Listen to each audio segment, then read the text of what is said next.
Oi, oi, meu nome é Haridan e você está no canal Seja Luz. Então já se inscreve no canal se você ainda não é inscrito e ativa o sininho de notificações, porque nós estamos em uma série de estudos bíblicos e dessa maneira você não irá perder nenhum vídeo. E hoje nós estamos indo para o sexto tema, os sinais da volta de Cristo. Será que Cristo está perto de voltar? O que os sinais nos indicam? Vamos buscar então as respostas na palavra de Deus. Mas antes vamos fazer uma breve oração. Senhor nosso Deus e nosso Pai, nesse momento te peço para que o Senhor venha nos dirigir para compreender a Tua palavra, em nome de Jesus. Amém. Então agora pegue a sua Bíblia e vamos juntos estudá-la. Certa vez, Jesus estava sentado com os discípulos no Monte das Oliveiras. E então eles fazem a seguinte pergunta para Jesus: que sinal haverá da tua vinda e da consumação do século? Isso está lá em Mateus, no capítulo 24, no versículo 3. Jesus então enumerou vários sinais indicadores do seu retorno a essa terra. E alguns daqueles sinais que Jesus apresentou teve como cumprimento primeiramente lá em Jerusalém e serviram como uma maquete ilustrativa sobre os acontecimentos do fim dos tempos. Vamos então analisar alguns sinais que a Bíblia nos apresenta tanto no mundo social como no mundo natural e também no mundo religioso. Vamos iniciar então com Mateus 24, nós iremos ler ali o versículo 6, 7 e também o versículo 10. Veja o que a palavra do Senhor nos diz. E certamente ouvireis falar de guerras e rumores de guerras. Vede, não vos assusteis, porque é necessário assim acontecer, mas ainda não é o fim. Porquanto se levantará nação contra nação, reino contra reino, e haverá fomes e terremotos em vários lugares. Versículo 10. Nesse tempo, muitos hão de se escandalizar, trair e odiar uns aos outros. Então aqui nós vemos sobre guerras, sobre terremotos, sobre conflitos, e são coisas que na verdade sempre existiram no nosso mundo. E aqui esses textos, eles se tratam tanto da destruição de Jerusalém que haveria naquele período, como também dos sinais sobre a volta de Jesus, sobre o fim desse mundo. E falando das guerras, por exemplo, haveria guerras antes da queda de Jerusalém, mas elas não anunciavam de fato o breve retorno de Jesus, até porque o próprio Jesus disse, são apenas o princípio das dores. E assim como as guerras e os rumores de guerras anunciavam o fim da nação judaica, do mesmo modo, os conflitos dos nossos dias apontam também para o fim dos tempos. E como eu disse, todos esses sinais eles estão se cumprindo ao longo da história da humanidade, mas eles irão acontecer com mais intensidade e rapidez antes da segunda vinda de Jesus. Paulo compara os sinais da volta de Jesus com as dores de parto, que começam com dores leves e com grandes intervalos de tempo e vão se intensificando cada vez mais, até de fato a mulher então dar à luz ao seu filho. Ou seja, sempre houve guerras, terremotos, conflitos, doenças, pandemias, mas quanto mais nós nos aproximamos da volta de Jesus, esses sinais eles vão se intensificando cada vez mais. Agora vamos analisar o que 2 Timóteo, no capítulo 3, do versículo de 1 a 4, vem nos dizendo. Sabe, porém, isto, nos últimos dias sobrevirão tempos difíceis, pois os homens serão egoístas, avarentos, jactanciosos, arrogantes, blasfemadores, desobedientes aos pais, ingratos, irreverentes, desafeiçoados, implacáveis, caluniadores, sem domínio de si, cruéis, inimigos do bem, traidores, atrevidos, enfatuados, mais amigos dos prazeres que amigos de Deus. Observe só, parece que Timóteo está descrevendo as pessoas dos nossos dias. É exatamente isso que nós vemos ao nosso redor no dia a dia. Cada dia que passa as coisas parecem estar piores. Como Jesus disse, nos últimos dias o amor se esfriaria e muitos passariam então a odiar uns aos outros. O mundo de fato chegou em uma situação triste, em uma situação terrível. Não há por que nós esperarmos melhoras para esse mundo. Então, como eu disse, todas essas coisas sempre aconteceram, mas quanto mais nós nos aproximamos da volta de Jesus, todos esses sinais vão se aumentando, vão se intensificando cada vez mais. Vamos então agora falar um pouco sobre o mundo religioso. Vamos voltar agora lá em Mateus 24 e ler ali o versículo 4, 5 e também o versículo 11. E ele lhes respondeu, vede que ninguém vos engane. Porque virão muitos em meu nome dizendo, eu sou o Cristo, e enganarão a muitos. E agora o versículo 11. Levanta-se-ão muitos falsos profetas e enganarão a muitos. Jesus então aconselha os discípulos.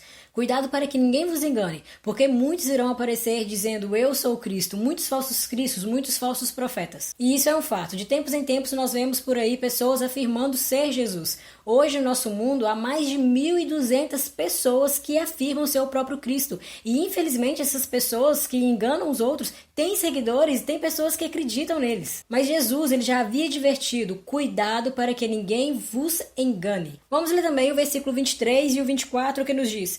Então, se alguém vos disser, eis aqui o Cristo, ou ei-lo ali, não acrediteis, porque surgirão falsos cristos e falsos profetas, operando grandes sinais e prodígios para enganar, se possível, os próprios eleitos. Observe também o versículo 27. Porque assim como o relâmpago sai do Oriente e se mostra até no Ocidente, assim há de ser a vinda do Filho do Homem. Então veja, surgirão falsos cristos e falsos profetas, operando sinais e prodígios, operando milagres para atrair as pessoas, mas Jesus disse, não acrediteis. Ou seja, haverá, na verdade já está havendo, falsos cristos e falsos profetas, e o engano será baseado ali por meio das curas, por meio dos prodígios, porque isso é algo que atrai as pessoas. E de fato, nós vemos toda hora líderes religiosos prometendo cura, prometendo milagres, prometendo prodígios, prometendo maravilhas para as pessoas. Mas Jesus nos adverte, cuidado para que ninguém vos engane. O texto aqui nos declara que a volta de Jesus será como um relâmpago do Ocidente ao Oriente. O que isso quer nos dizer? É o que está lá em Apocalipse, que nos diz que todo olho verá a volta de Jesus. Observe também o que está em Mateus, no capítulo 7, versículo 15. Acautelai-vos dos falsos profetas, que se vos apresentam disfarçados em ovelhas, mas por dentro são lobos roubadores. Então Jesus diversas vezes veio advertindo-lhe os discípulos, veio advertindo a mim e você, para tomarmos cuidado, para não sermos enganados por esses falsos profetas, por esses falsos cristos, que aparentemente são ovelhas, mas por dentro são lobos roubadores. O texto então continua aqui no versículo 16, pelos seus frutos os conhecereis.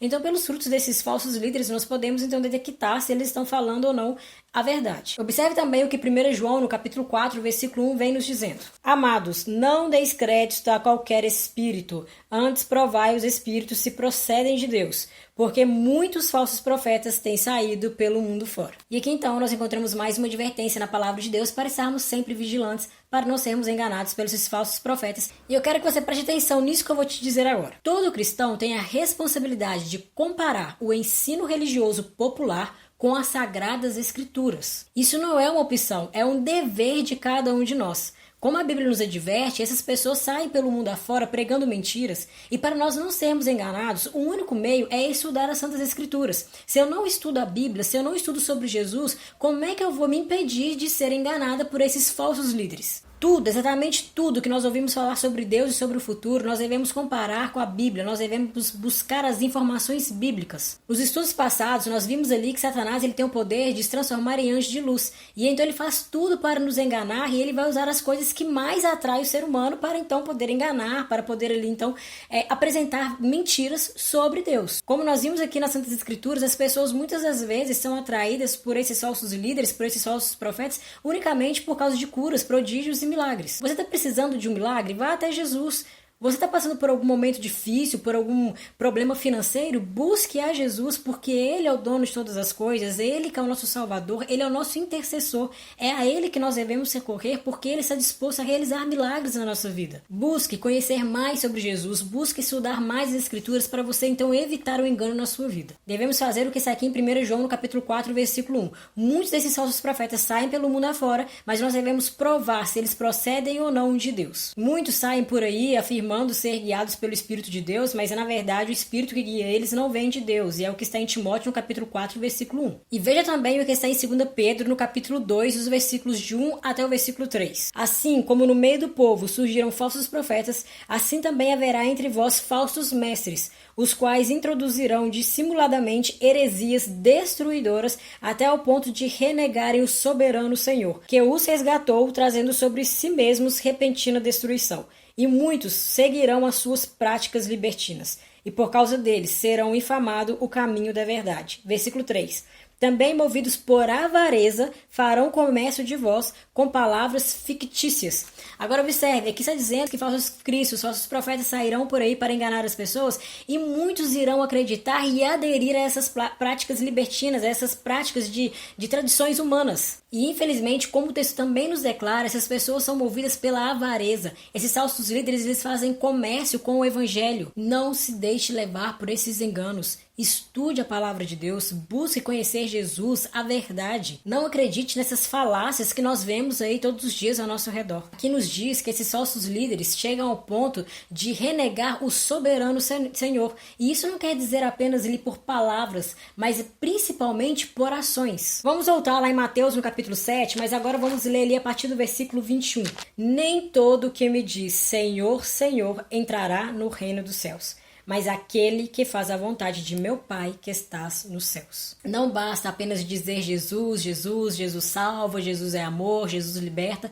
De fato Jesus é amor, de fato Jesus salva e de fato Jesus liberta. Mas não basta apenas falar. O principal são as nossas ações. Nós devemos agir, nós devemos viver como Cristo viveu, nós devemos andar como Jesus andou. Não basta eu apenas dizer que sou cristã, levantar a mão e dizer que eu amo Jesus, se as minhas ações mostram totalmente o contrário. Mais uma vez eu lembro do que está em João, no capítulo 14, versículo 15. Aquele que me ama virá guardar os meus mandamentos. Se eu amo Jesus, eu irei guardar os mandamentos como ele guardou, eu irei andar como ele andou, eu irei viver como ele viveu. Vamos continuar o texto aqui agora no versículo 22. Muitos naquele dia hão de dizer-me: Senhor, Senhor, porventura não temos nós profetizado em teu nome, e em teu nome não expelimos demônios, e em teu nome não fizemos muitos milagres? Então observe, aqui fala de pessoas que expulsaram demônios em nome de Jesus, profetizaram em nome de Jesus, mas vamos continuar no versículo 23 para então entendermos aqui a resposta de Jesus.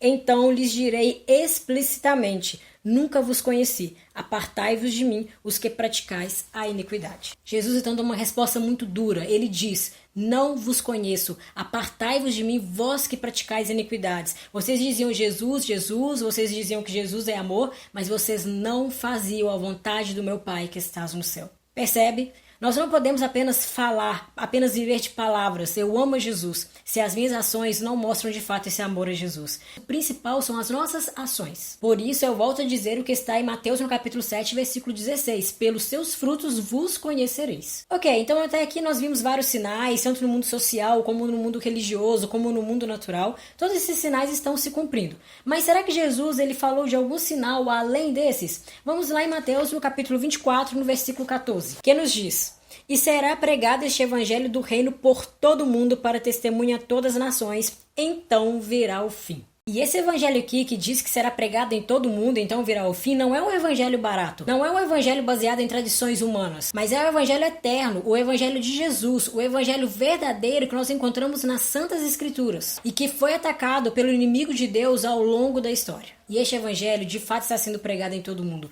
Muitos estão ouvindo e aprendendo sobre Jesus. Tecnologias estão sendo usadas a todo vapor, e em especial nessa pandemia que nós estamos vivendo, para ser cumprida essa profecia de Jesus. Todos os outros sinais que Jesus ele apresentou para os discípulos no Monte das Oliveiras, ele ia dizendo, então ele dizia: mas ainda não é o fim, é apenas o princípio das dores. Mas quando nós chegamos nesse sinal da pregação do evangelho em todo o mundo, ele então finaliza dizendo: e então virá o fim. Tenha certeza que breve Jesus voltará. Mas aí então vem a pergunta: se os sinais estão se cumprindo, por que Jesus ainda não voltou? Vamos então encontrar a resposta lá em 2 Pedro, no capítulo 3, versículo 9. Observe só que texto maravilhoso. Não retarda o Senhor a sua promessa, como alguns a julgam demorada. Pelo contrário, ele é longânimo para convosco, não querendo que nenhum pereça, senão que todos cheguem ao arrependimento. Jesus está sendo misericordioso porque ele não quer que você se perca. Jesus, ele aparentemente demora porque ele tem um precioso propósito. E esse propósito é o de salvar o máximo de pessoas possível. Ele deseja que todos tenhamos a chance de arrependimento e assim então alcancemos a vida eterna. Então Jesus está esperando você tomar de fato a sua decisão. Então, diante de tudo isso que nós vimos no estudo de hoje, que atitude nós devemos ter no tempo do fim? Vamos lá em Lucas, no capítulo 21, versículo 28. Ora, ao começarem estas coisas a suceder, exultai e erguei a vossa cabeça, porque a vossa redenção se aproxima. Os seguidores de Jesus podem encarar todos esses sinais assustadores, toda essa confusão na qual nós vivemos, todo esse caos ao nosso redor, com confiança e alegria, ciente de que o nosso Salvador está se levantando para nos defender todos os dias, porque Ele prometeu estar conosco todos os dias até a consumação do século. Nós podemos enfrentar todo esse caos, toda essa confusão, cientes de que Jesus breve voltará para nos buscar. Então não se assuste, nem tenha medo das coisas que estão acontecendo. Deus está no controle de todas as coisas. Mas eu gostaria de chamar a sua atenção para o último verso desse estudo, é o que está em Lucas, no capítulo 21, no versículo 34. Acautelai-vos por vós mesmos, para que nunca vos suceda que o vosso coração fique sobrecarregado com as consequências da orgia, da embriaguez e das preocupações deste mundo, e para que aquele dia não venha sobre vós repentinamente como um laço. Vigiai, pois, a todo tempo, orando, para que possais escapar de todas essas coisas que têm de suceder e estar em pé na presença do Filho do Homem. Você está se preparando para a breve volta de Jesus? O conselho de Jesus nesse texto é para que nós venhamos nos manter vigiantes, buscando a Ele em oração, no estudo da Tua Palavra todos os dias. O conselho de Jesus é para que nós venhamos nos manter perseverantes, para que assim então venhamos estar em pé e preparados para o breve encontro com Cristo Jesus. Não se entregue aos prazeres desse mundo, porque tudo isso é passageiro, mas o amor de Deus por você, o que Ele tem preparado para cada um de nós é eterno. Não troque a sua salvação por prazeres desse mundo, por prazeres temporários. Você já aceitou Cristo como Senhor e Salvador da sua vida? Se você ainda não aceitou, o que acha de fazer isso agora? Os sinais da vida de Cristo estão se cumprindo. O Evangelho está sendo pregado em todo o mundo. Jesus já morreu por você na cruz para te salvar e para te libertar. É Ele quem nos dá força para nos afastarmos do mal, para nos afastarmos do pecado. Como nós vimos no estudo passado, é o amor de Deus e a sua misericórdia e a sua paciência que produzem em nós o arrependimento. E assim, juntamente com o arrependimento, o desejo, a necessidade de nos afastarmos do pecado. Sozinhos nós não conseguimos, sozinhos nós não iremos vencer, mas com Jesus ao lado, a vitória é certa, a vitória é garantida. Jesus está esperando a sua decisão. Ele está sendo misericordioso. Ele morreu por você na cruz, não foi à toa. Ele morreu por você porque Ele te ama e Ele quer, Ele deseja ter você no céu. E a pergunta que eu te faço é, o que está te impedindo? O que está te impedindo de tomar essa decisão ao lado de Jesus? Você crê que estamos vivendo no tempo do fim? Você crê que Jesus hoje está te chamando? Você deseja conhecer mais sobre Cristo e se preparar para a sua breve volta? Então não endureça mais o seu coração. Se lance aos pés de Jesus. Ore, clame a Ele. Peça a Ele forças para abandonar os seus erros, para abandonar os seus pecados. Peça a Ele ajuda e força para atravessar essa dificuldade, talvez que você tenha atravessado nesse momento. Tenha certeza que Jesus quer fazer uma transformação na sua vida. E se você está aqui, não é à toa. Ele está convidando você hoje para então fazer tudo novo de novo na sua vida. Mas para isso você precisa permitir, você precisa aceitar, porque Jesus não nos obriga a nada. Ele nos chama, Ele nos convida e Ele espera pacientemente para que nós venhamos tomar a nossa decisão. Mas o tempo está acabando, Jesus está voltando. Não adie mais a sua decisão. Então, esse foi o estudo de hoje. Se você gostou, já deixa aqui o seu like, deixa aqui um comentário também. E vamos espalhar, compartilhar com outras pessoas para juntos pregarmos o Evangelho, para juntos levarmos esperança a outras pessoas. Se inscreva no canal, ative as notificações e também me siga lá no meu Instagram para nós ali termos um contato mais próximo. Que Deus te abençoe muito e nunca se esqueça, seja luz na vida das pessoas.